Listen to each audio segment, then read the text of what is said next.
예전에는 아궁이부터 시작해서 연탄불 그런 냄새들이 좀 정겨운 냄새였지 밥을 하는 냄새니까.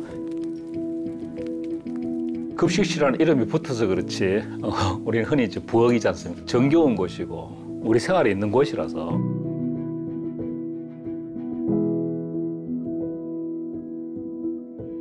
좀 등잔 밑이 어두웠다 그럴까요? 거기에 있는 유해인자를 좀 미처 생각을 못하거나 좀 무관심 있는 게 사실이죠. 설마 했지만 너무나 충격적이었습니다. 교육청에서 진행한 저설량 PET-CT를 찍고 이상 소견이 나와 재검을 진행했고 조직 검사를 하니 결과는 폐암이었습니다. 이토록 오랜 기간 학교 급식을 한 결과가 이렇게 되니 몸과 마음이 너무 힘이 듭니다. 우울증까지 와서 치료를 하고 있습니다.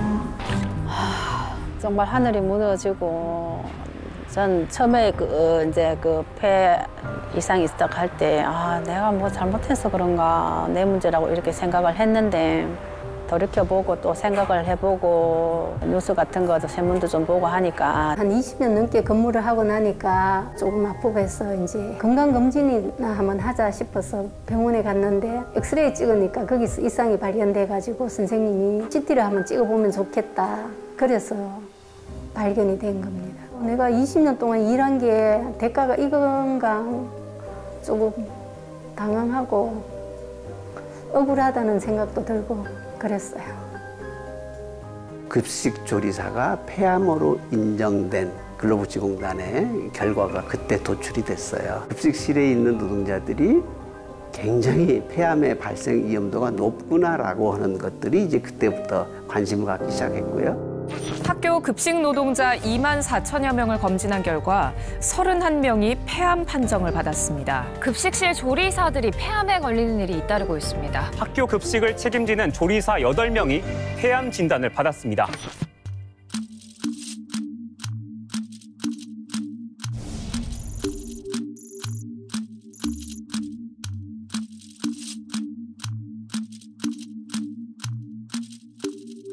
지금 막 제가 소름이 끼치는데 그때 같은 경우에는 이제 우리 이국 중학교 같은 경우에는 인원이 1,680명 정도 됐었거든요. 1인당 이렇게 계산을 해보니까 한 160에서 180명이 돌아가더라고. 튀김도 많이 하게 되고 막 양이 많잖아요. 그러면 막 그 빠른 시일 내에 빨리빨리 해내야 되고 하면은 막 열이 고온에서 열이 많이 올라오면서 그 기름 막 재료가 들어가면은 기름이 막 섞여서 우리가 많이 마셨죠. 면 맛을 그가 축축이 다 젖을 정도로. 우리는 보통 2명에서 3명이 2시간, 3시간을 굽는데 집에 퇴근 시간까지 못 기다려가지고 조퇴를 해가 갔어요. 병원에 간다고. 머리가 아프고 토할 것 같다. 우리가 찌짐을 그렇게 굽으면서도 장난으로 얘기했어요. 이렇게 냄새 맡아가지고 우리 안 걸릴 것 같다. 우리 오래 못 살 것 같다. 장난으로 그렇게 말을 했는데 그 말이 씨가 됐는지 폐암에 그렇게 됐네요.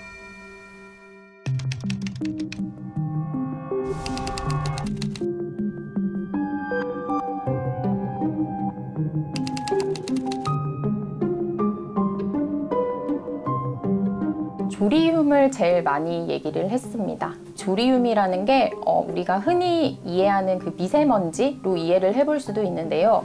나노 단위의 매우 초미세 입자라고 이해를 하시면 되고요. 특히 그게 고온에서 기름을 사용하는 요리를 할 때 많이 배출되는 것으로 알려져 있습니다. 미세 입자 자체의 효과도 있겠지만 그에 붙어 있는 이제 여러 가지 독성 물질이 있거든요. 포름알데히드라든지 다완 방향족 탄화수소, 그로 인한 발암성을 포함해서 건강 문제가 생길 수 있는 것으로 이해를 하시면 되겠습니다. 국제암연구소에서 폐암에 관련돼 가지고 서피션트 증거가 충분한 그 유해 물질이 쫙 나열돼 있고요. 그다음에 리미티드 제한적이지만은 후보 물질들이 나열돼 있습니다. 그 중에서 이제 frying, emission from high temperature, 그러니까 고온의 조리 과정에서 이제 튀기는 거라든지 볶는 거라든지 등등의 프라이하는 그런 과정에서 발생되는 그런 조리흉이 폐암이 유발시킬 수 있다라는 가능성을 갖다가 제기를 했기 때문에. 생각도 못 했죠. 예. 일한다는 거 그거밖에 없었죠. 사실 시간 맞춰내야 되는 거. 배식 시간은 정해져 있으니까. 폐암 진단 받고 나니까 그때 전 부치고 할 때 막 기름을 많이 먹고 해서 그래서 그런구나 막 그런 생각이 자꾸 들더라고요. 네, 매일매일 전쟁 맞아요. 그렇게 잘 갔으면 눈이 그렇게 따갑고 머리가 그렇게 아팠을까요? 우리가 튀김하고 난 뒤에는 꼭 일찍 조퇴를 했던 사람들이 많았어요. 튀김조에서. 한 30분이라도 빨리 가서 병원에 치료하려고 조퇴했던 적도 많았습니다.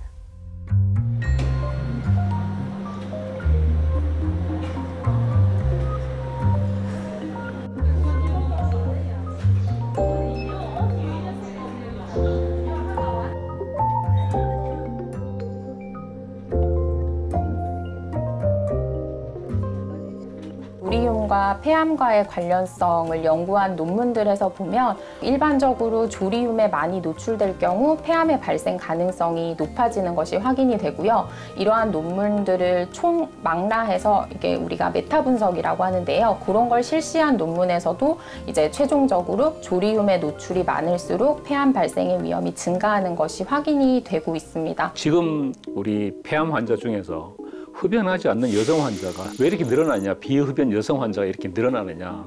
아마 우리 그 부엌에서 미세먼지랑 요리하는 에서 발생하는 그런 각종 유해 물질 노출된 그런 결과가 아닌가라고 심증을 갖고 있죠. 그렇지 않고서는 이렇게 비흡연 여성 폐암이 이렇게 증가하기는 좀 설명이 안 되지 않느냐, 그런 측면입니다. 10년, 20년 이렇게 조리 기간이 길거나 그다음에 조리흉 농도가 높거나 그다음에 흉 제거 장치가 없거나 하는 경우에 폐암 발생 위험이 일관되게 높다고 알려져 있습니다. 일하면서 그분들이 농담 삼아 우리 이러다가 폐암 걸리는 거 아니야 라는 것을 농담 삼아 이야기하면서 일을 하는 구조예요. 하다못해 이제 집에서 밥 3끼 하는 우리에게도 뭐 고등어 구울 때 나오는 흉이나 미세먼지가 건강에 굉장히 안 좋다라는 뉴스를 들었을 때도 이것을 우리가 그러면 대량으로 음식을 하는 조리사분들, 조리원분들은 진짜 건강에 안 좋구나라는 걸 생각했었어야 되는데 그냥 태무심이 있었던 거죠. 최근에 보도되고 있는 이 통계는 사실은 밑에 깊숙이 가라앉아 있고 얼굴만 살짝 보여주는 정도의 수준이라고 생각을 합니다.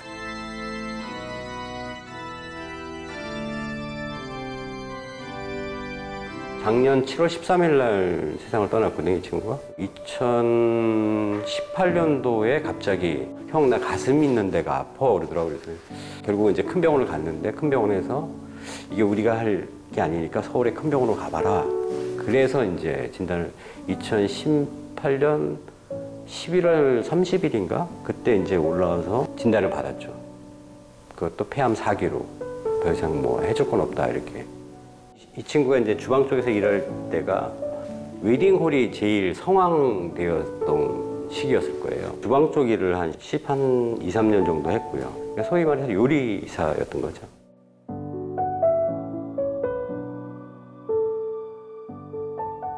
이 친구가 맨날 집에 와서 하는 얘기가 그 얘기였어요. 나 몸에서 식용유 냄새가 안 벗어나는 것 같아. 씻어도 계속 기름 냄새가 난다고. 튀기는 요리를 많이 했다고 해요. 왜냐하면 처음에 시작할 때 그 튀기는 요리가 되게 어렵기도 하고 그 다음에 윗사람들, 그러니까 좀 연배가 된 경력이 된 친구들이 그런 일을 잘 안 하려고 한대요. 몸에서 자꾸 냄새가 나고 그 다음에 이제 뭐 화상 같은 것도 이제 기름이 튀고 이제 당하니까 그래서 그 냄새 때문에 결국은 그만뒀어요. 그만 다니고 싶다.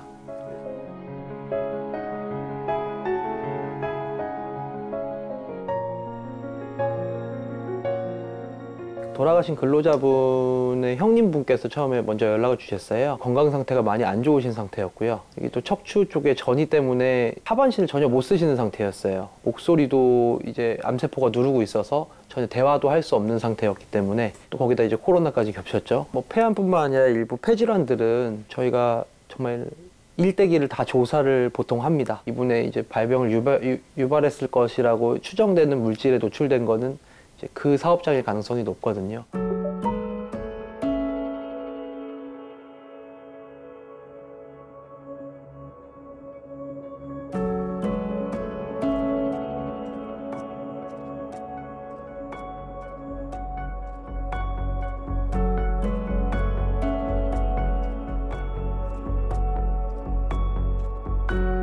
조리 그러니까 열을 이용을 해서 식재료를 조리하는 직업은 대부분 다 똑같이 위험성을 가지고 있다고 보면 됩니다. 주로 볶거나 튀기거나 굽거나 열을 이용을 해서 식재료를 재가공하는 작업을 하게 되면 이런 문제가 발생을 하게 됩니다. 이 친구가 그 회사를 다니면서 폐 기공도 좀 있었고 폐 결핵도 생겼었어요. 그러니까 그 폐 쪽에 안 좋은 병들이 자꾸 생긴 거죠. 폐흉이라 해서 뭐 구멍이 생긴 것도 있었고 참 힘들었겠구나 이런 생각이 들었어요. 그러니까 환기시설이 있었어야 되는데 그런 게 전혀 되어 있지 않았었어요. 그리고 대부분 주방들이 지하에 있었어요.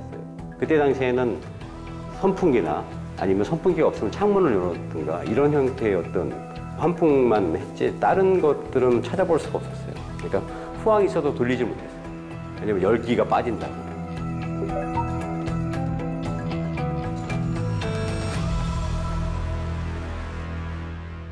식당 위치가 약간 지하이기 때문에 푸드 시설로만 100% 환기가 되기에는 좀 한계가 있지만 창문을 열어놓거나 뭐 문을 열어놓거나 하고 있긴 하고 있어요. 볶음도 접해 있고 뭐 튀김도 접해 있고 이런 식으로 기름을 많이 사용하는 거나 뭐 열을 많이 사용하는 메뉴가 잡혀 있을 때는 아무래도 그 환풍기 시설이 돼 있다고 하지만 다 빠지지는 않는 그 공기가 뿌옇게 돼 있는 그런 상태에서 일을 할 때가 있긴 하죠. 이런 그 기업들에 대해서도 우리가 관심을 가질 때가 된 것 같아요. 식수 인원도 되게 많죠. 그리고 또 일하니까 막 팀 같은 것도 또 많이 만들잖아요. 그죠? 그리고 하루에 3끼를 줍니다. 그럼 이분들이 과연 안전하다고 할 수 있을까요? 튀김 요리가 그만큼 해롭다면 동네마다 있는 중국 음식점 우리 주방장님들은 어떻게 할까요? 그게 보조하는 분들은 어떻게 할까요? 이 조리흉에 대한 연구가 어디에서부터 시작이 됐냐면요. 튀기거나 볶거나 굽는 요리를 어디서 가장 많이 하죠? 중국 요리입니다.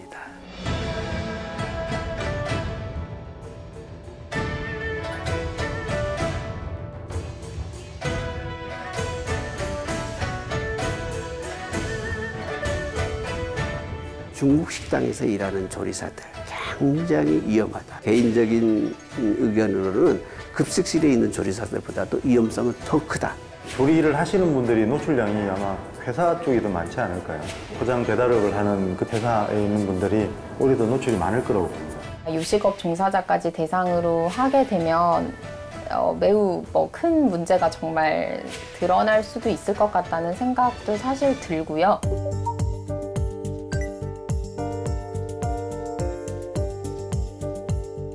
조리흉의 발생 특성이 뭐냐? 무조건 조리한다고 해서 발생되는 게 아니라 중국식을 조리하는 데서 가장 취약한 문제가 있다고 보는 거죠.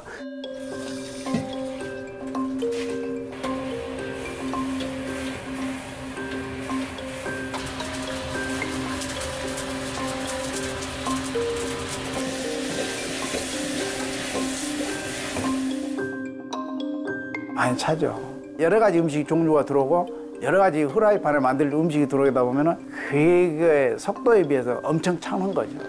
쉽게 말해서 식용유에 쓰여서 산다고 생각하고 그 미세 음식 볶을 때 날아다니는 식용유가 말도 못하죠. 사실은 집에까지 배요. 그거는 집에도 가면은 식용유 찌든 냄새가 나요.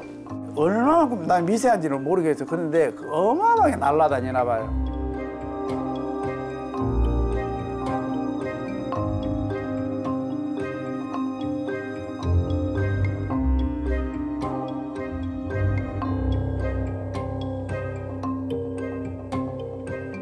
위험성은 훨씬 더 클 거다.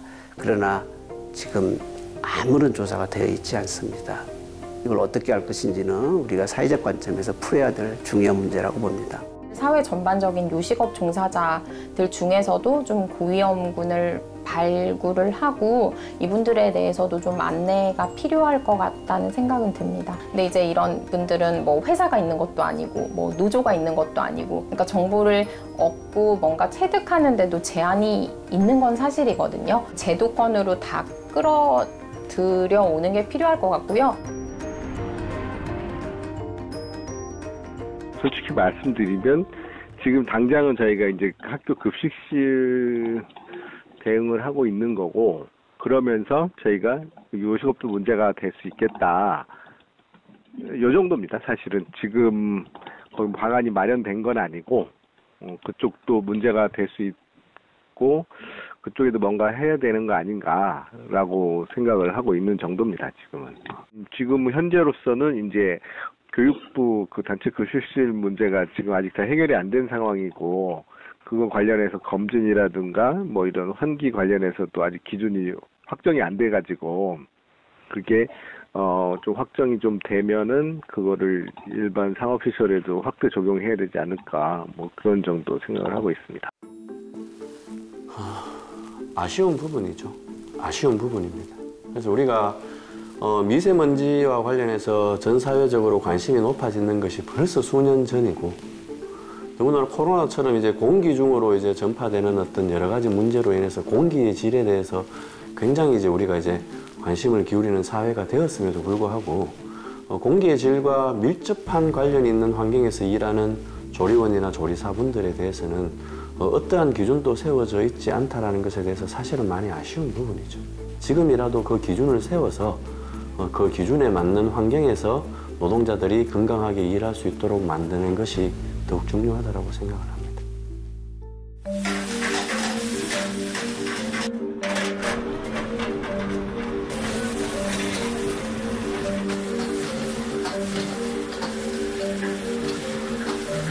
완전 조리흉입니다. 조리흉인데 조리흉이 호흡기 방향으로 노출되지 않은 방향으로 해야 되거든요. 아무리 시설이 좋더라 하더라도 그 조리흉이 배출되는 그 방향에 호흡기가 있으면 안 됩니다. 안 생길 수는 없죠. 우선은 조리흉 때문에 이제 건강 문제가 발생하고 있기 때문에 그런 유해인자 노출을 줄여주는 게 제일 우선일 것 같기는 합니다.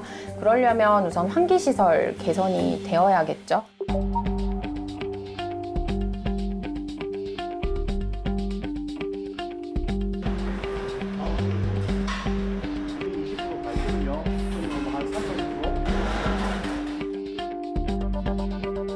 예전에는 뭐 저 귀쪽 가운데 하나, 2개 정도 입구가 있었어요. 근데 지금은 이제 길 방향으로 거의 전체를 다 컵입구를 설치해갖고 저기도 잘 빨리고 여기도 잘 빨리게 그렇게 설치를 했고요. 컵입구가 가능하면 벽 쪽으로 붙게 만들어서 작업자가 여기서 일을 하고 있을 때 기류가, 오염 공기가 벽 쪽으로 가버리도록 그렇게 설계를 해서 설치를 했습니다. 이 조리실 안에 공기 자체가 전체적으로 조리실을 다 오염을 시켰다고 보면 되거든요. 근데 지금은 엄청 위로 그냥 서로시 이렇게 올라간다는 그 느낌을 많이 받습니다.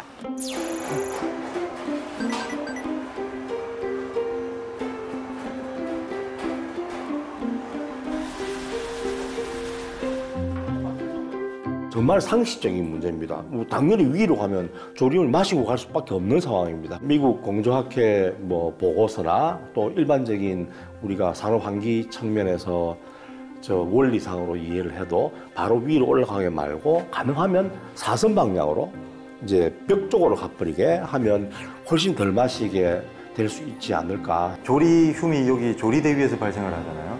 그럼 환기가 되려면 후드 쪽으로 지나가야 되죠. 그 사이에 누가 있냐면 작업자의 호흡 능력이 존재를 합니다. 그러면 기존에 한 30년 난 학교에서 조리실에 환기장치를 했지만 그 환기장치의 목적은 오로지 열배기였던 겁니다. 근데 우리가 환기라고 할 때는 사실 환기를 하는 목적이 열배기도 목적이겠지만 작업자를 오염물질로부터 보호해주는 게 우선인데 그 목적으로 본다면 기존에 있던 후드는 작업자 호흡 능력을 보호를 못 해줍니다.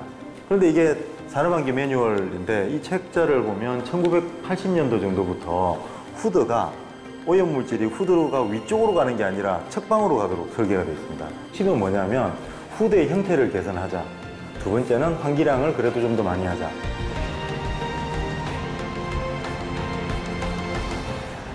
일정 규모 이상에는 강제할 수 있는 법적 제도가 만들어져야 될 거고 두 번째 작은 소상공인한테는 홍보가 되면서 지원을 해줘야 되겠죠.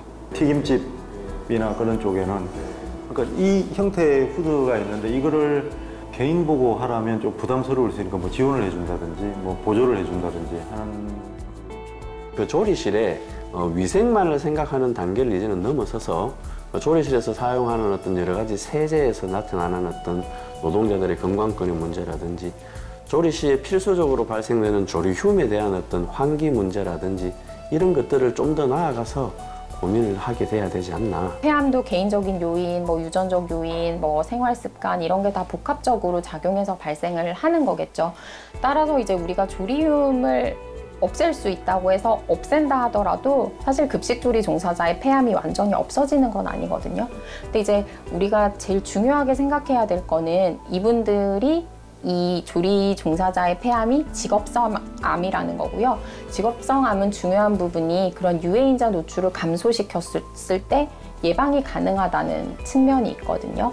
그렇기 때문에 우리가 이분들의 좀 유해인자 노출을 위해서 좀 다각도로 노력을 해야 된다는 생각이 들고요.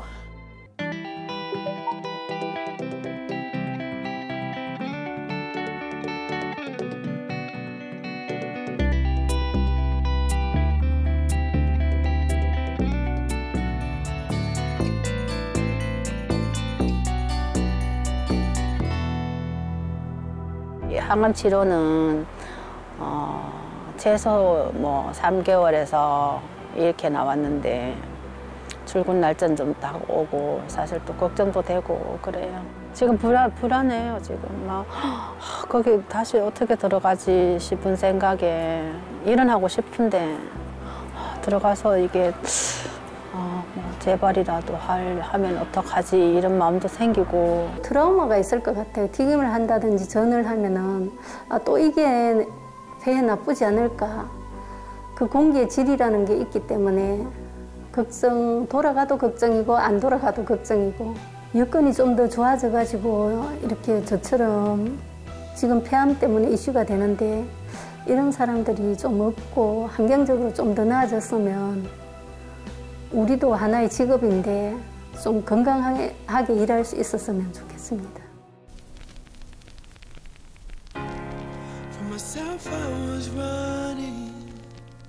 옛날 노래 들을 때 뭐 신해철이 노래나 동물원 노래, 예, LP판들이 있어요. 붙인 거 뭐.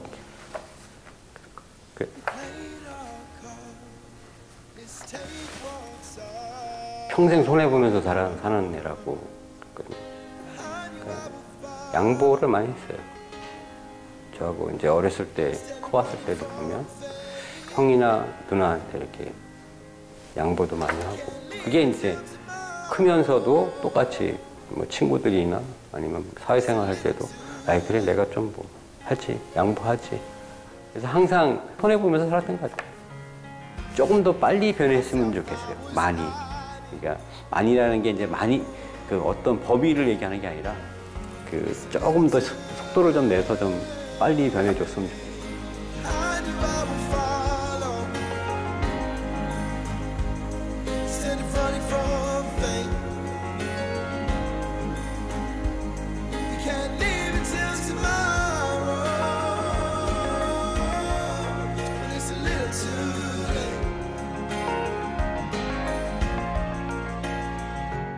When it's a little too